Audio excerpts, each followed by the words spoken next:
Assalamualaikum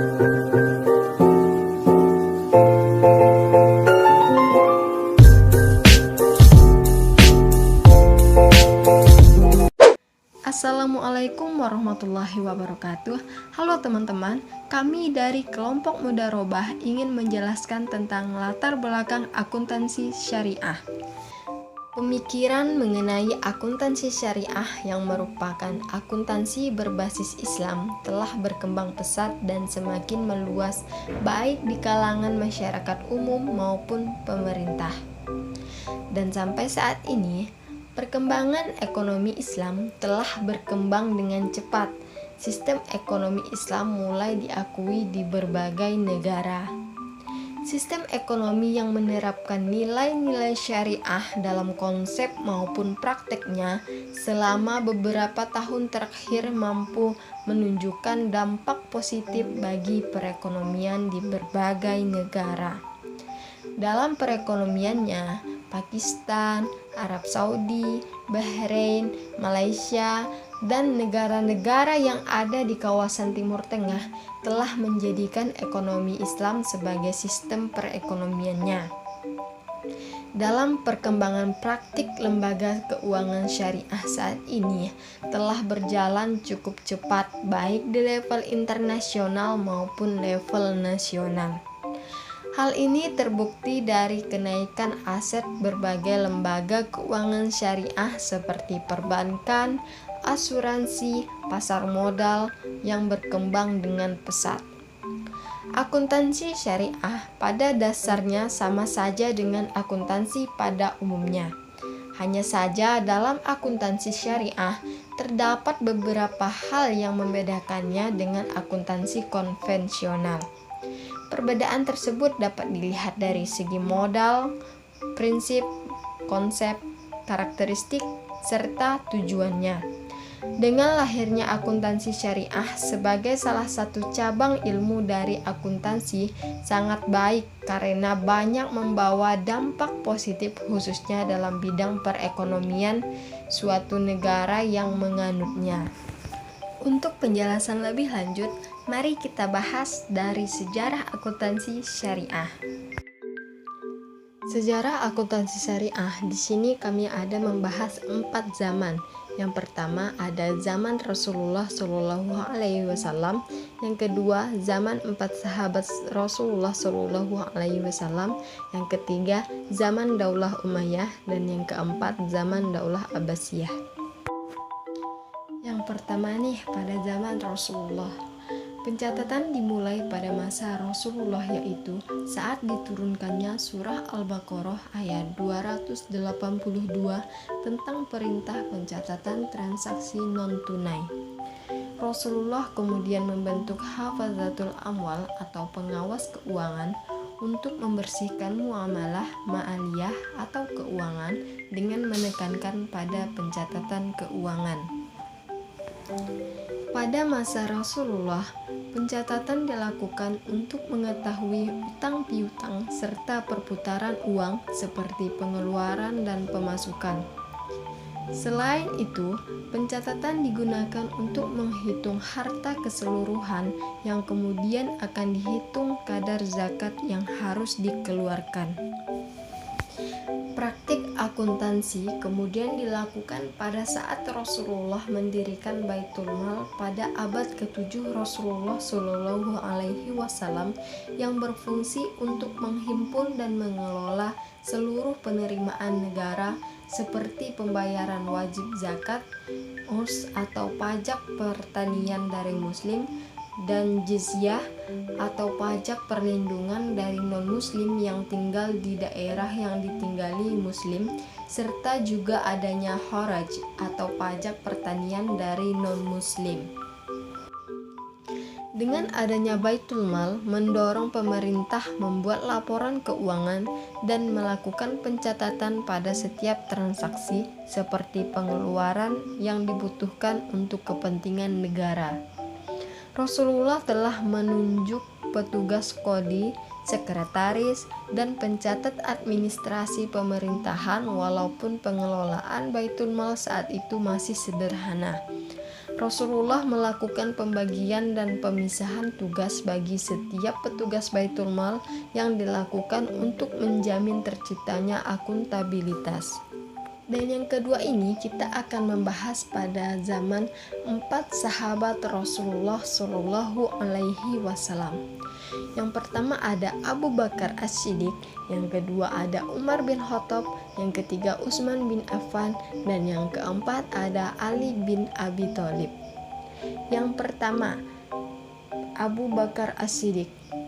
Pengelolaan Baitul Mal setelah masa Rasulullah Shallallahu Alaihi Wasallam dilanjutkan oleh Abu Bakar As-Siddiq. Dan yang kedua ada Umar bin Khattab.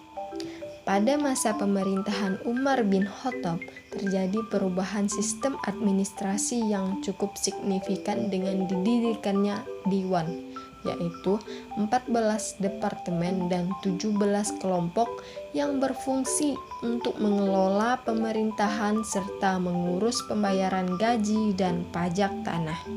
Dan yang ketiga ada Khalifah Utsman bin Affan.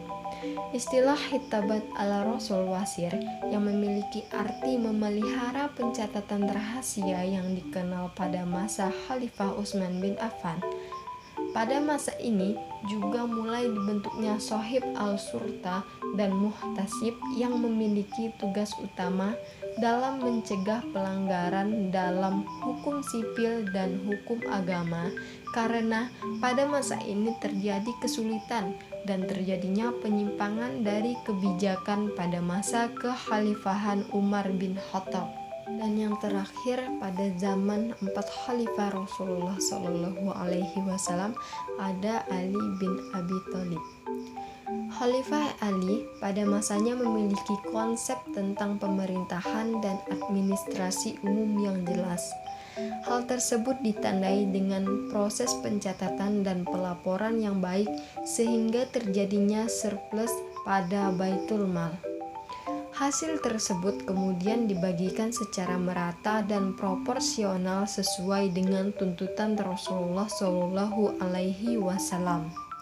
Dan yang ketiga pada zaman Daulah Umayyah, tahun 661 Masehi sampai 750 Masehi merupakan masa kekuasaan kekhalifahan Umayyah.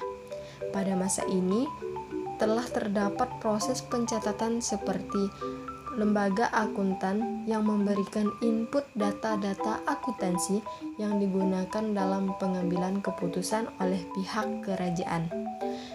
Hal tersebut ditandai dengan terjadinya pergeseran dari negara yang demokratis menjadi negara yang monarki. Pada masa kepemimpinan Abdul Malik, Daulah Umayyah memiliki beberapa prestasi di berbagai bidang, seperti di bidang ekonomi, ekspansi kekuasaan Islam, dan juga di bidang pembangunan. Dan yang terakhir pada zaman Daulah Abbasiyah. Para pendiri dan penguasa pada masa ini disebut masa Daulah Abbasiyah karena kekhalifahan pada masa ini merupakan keturunan Al-Abbas, paman Nabi Muhammad Shallallahu Alaihi Wasallam. Daulah Abbasiyah didirikan oleh Abdul As-Saffah bin Muhammad bin Ali bin Abdullah bin Abbas. Pada masa pemerintahan Al-Mahdi tahun 775 sampai 785 Masehi ditemukan beberapa catatan ekonomi dalam buku sejarah.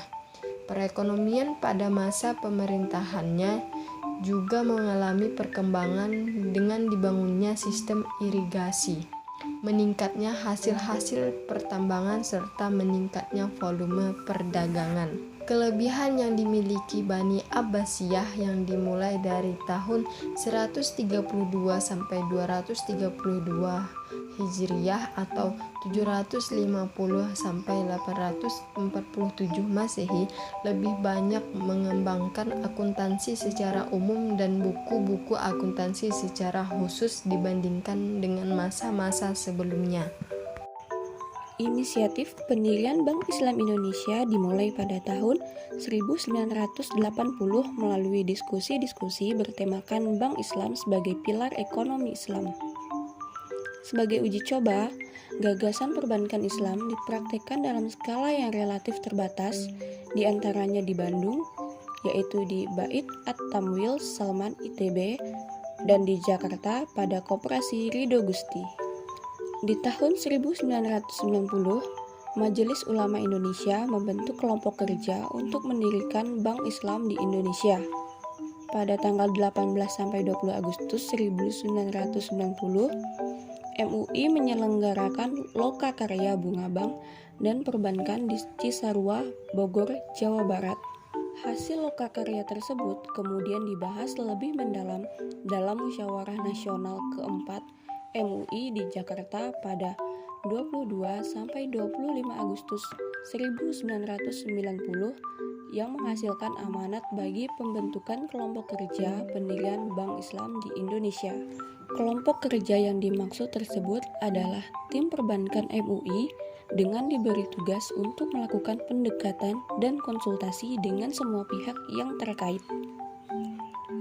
Sebagai hasil kerja tim perbankan MUI tersebut, akhirnya berdirilah bank syariah pertama di Indonesia, yaitu PT Bank Muamalat Indonesia, yang sesuai akte pendiriannya berdiri pada tanggal 1 November 1991. Sejak tanggal 1 Mei 1992, Bank Muamalat Indonesia resmi beroperasi dengan modal awal sebesar 106 miliar 126.382.000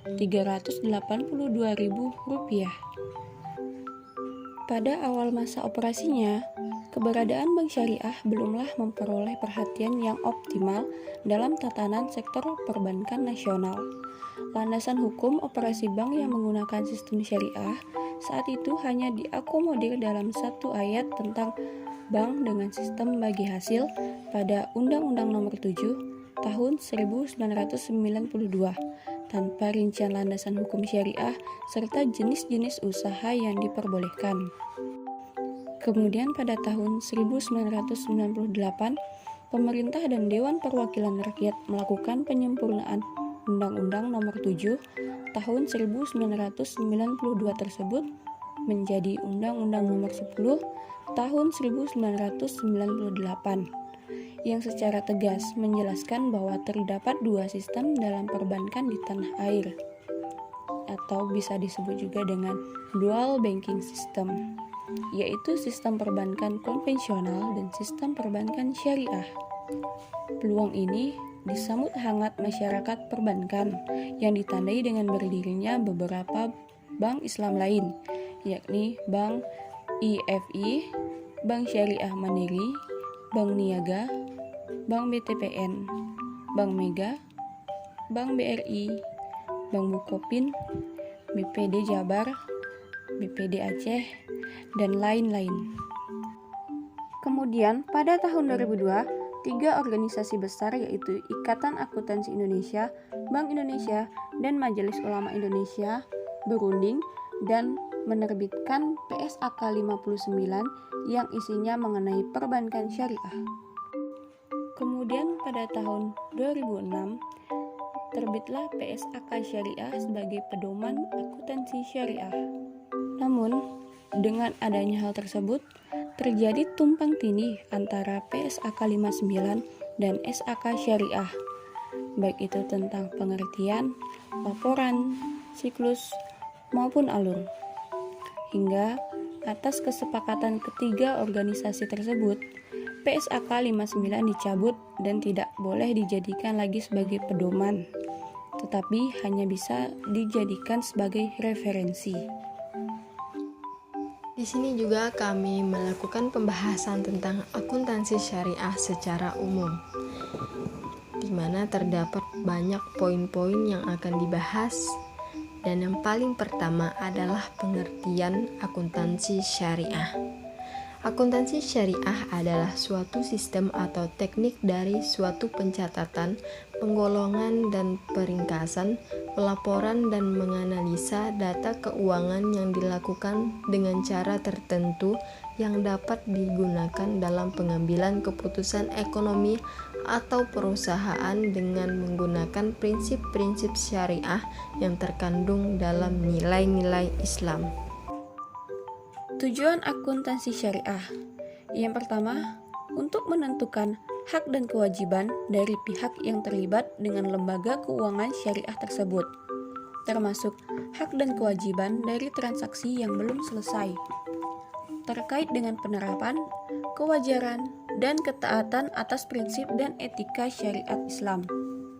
2. Untuk menjaga aset dan hak-hak lembaga keuangan syariah. 3. Untuk meningkatkan kemampuan manajerial dan produktivitas dari lembaga keuangan syariah.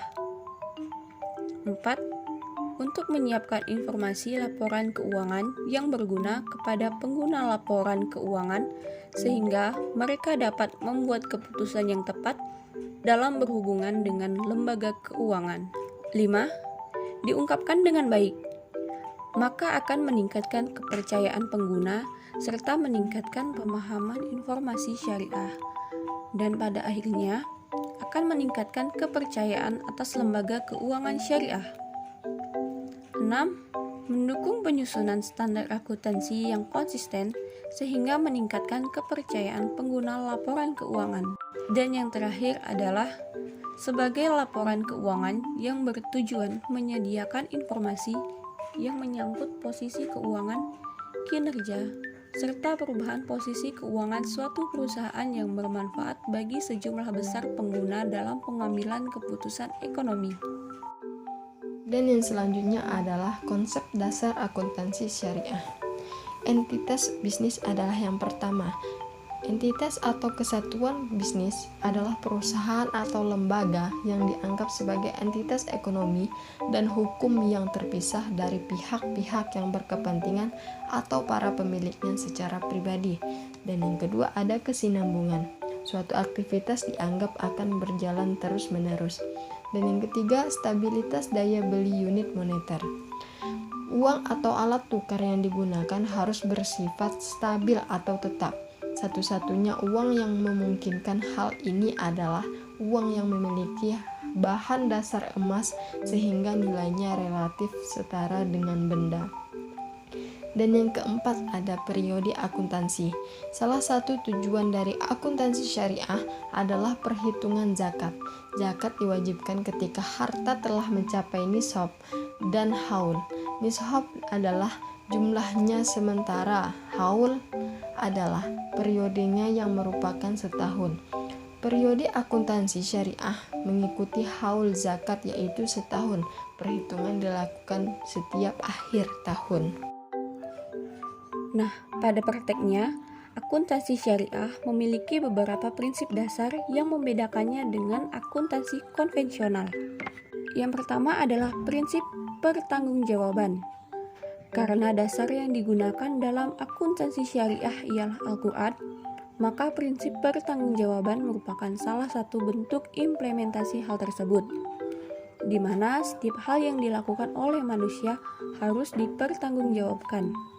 Kedua, prinsip keadilan.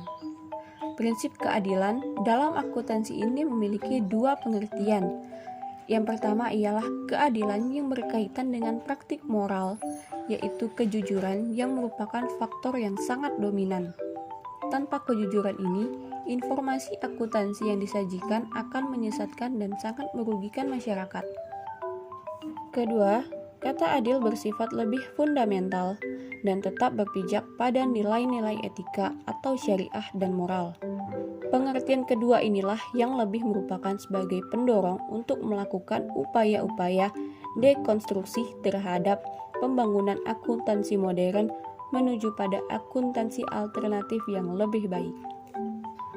Ketiga, prinsip kebenaran. Berkesinambungan dengan prinsip keadilan, prinsip kebenaran akan menciptakan keadilan dalam mengakui, mengukur, dan melaporkan transaksi-transaksi ekonomi. The next adalah prinsip filosofi syariah, di mana prinsip filosofi syariah ini memiliki 4 adanya. Yang pertama yaitu prinsip filosofis humanis, yang kedua emansipatoris, dan yang ketiga transcendental, dan yang terakhir 4 teleological. Untuk pembahasan lebih lanjut, yang pertama saya akan menjelaskan prinsip filosofis humanis. Humanis berarti bahwa akuntansi syariah memiliki prinsip yang manusiawi atau dapat dipahami dan dipelajari oleh manusia. Dan yang kedua ada prinsip filosofis emansipatoris. Emansipatoris berarti bahwa akuntansi syariah memiliki prinsip yang membebaskan manusia daripada belenggu ideologi semu. Dan yang ketiga ada prinsip fisiologis transcendental. Transcendental maksudnya adalah bahwa teori akuntansi syariah dapat melintas batas disiplin ilmu akuntansi itu sendiri. Selain itu, akuntansi syariah juga dapat terkait dengan bidang ilmu lainnya seperti ekonomi, sosiologi, psikologi, etologi, antropologi, dan bidang ilmu yang lainnya. Dan yang terakhir adalah prinsip filosofis teleologikal. Teleologikal memiliki artian bahwa akuntansi syariah juga merupakan bentuk pertanggungjawaban kepada Tuhan Yang Maha Esa, sesama manusia, dan juga kepada alam semesta. Ciri-ciri akuntansi syariah yaitu dilaporkan secara benar, dan hal ini berlandaskan dengan Quran Surah Yunus ayat ke-5. Cepat dalam pelaporannya berlandaskan Quran Surah Al-Baqarah ayat 202 dan Quran Surah Maryam ayat 4-5. Dibuat oleh ahlinya atau akuntan yang berlandaskan Quran Surah Ar-Ra'd ayat 21 dan ayat 40. Terang, jelas, tegas, dan informatif. Berlandaskan Quran Surah Al-Isra ayat 12 dan Quran Surah Ibrahim ayat 41. Kemudian memuat informasi yang menyeluruh dan berlandaskan Quran Surah Al-An'am ayat 52 serta Quran Surah Az-Zumar ayat 10. Informasi ditujukan kepada semua pihak yang terlibat dan membutuhkan. Hal ini berlandaskan dari Quran Surah Al-Baqarah ayat 202 dan Quran Surah Ali Imran ayat 27. Terperinci dan teliti berlandaskan Quran Surah At-Talaq ayat 8. Tidak terjadi manipulasi.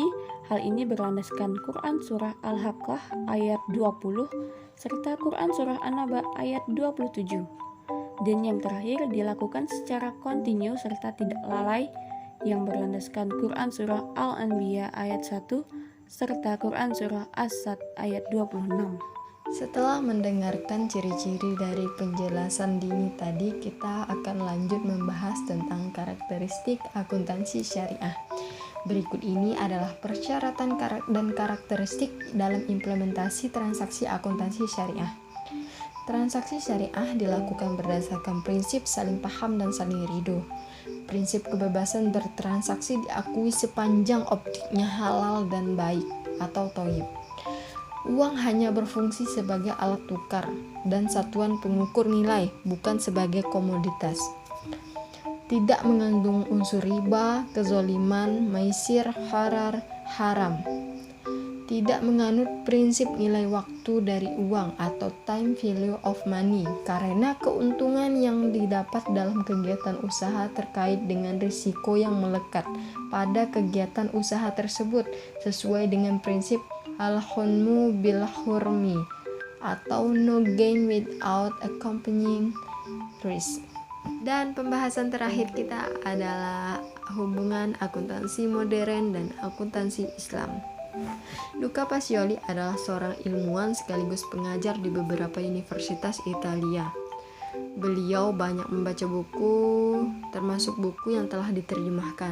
Sejak tahun 1202 Masehi, buku-buku para ilmuwan dari Arab atau Muslim telah banyak diterjemahkan di negara Eropa, sehingga Luca Pacioli selalu tertarik untuk mempelajari hal tersebut. Tahun 1484 Masehi, Pacioli bertemu dengan temannya, Onoviro Dini Florence, yang suka berpergian ke Amerika Utara dan Konstantinopel.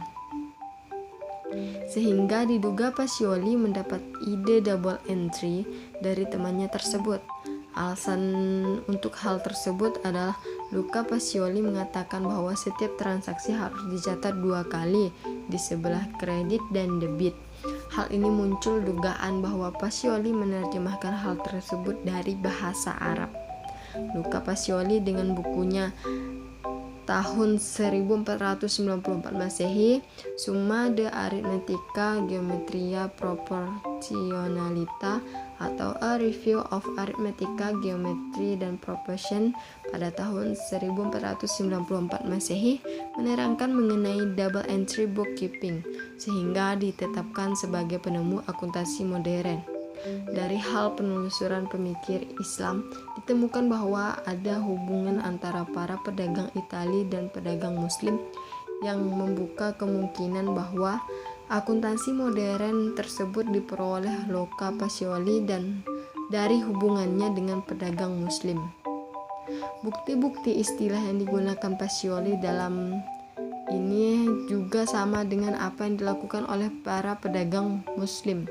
Selain itu, ketika daulah Islam mulai berkembang, setelah dikembangkan juga sistem akuntansi yang cukup maju dan dapat dijadikan dasar bahwa klaim Muslim turut dalam pengembangan akuntansi modern.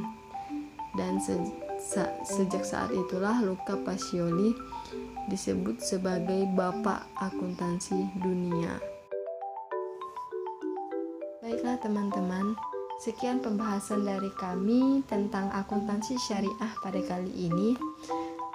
Mohon maaf jika banyak kesalahan pada video ini, dan jangan lupa untuk like, comment, and subscribe, dan nantikan video kami selanjutnya.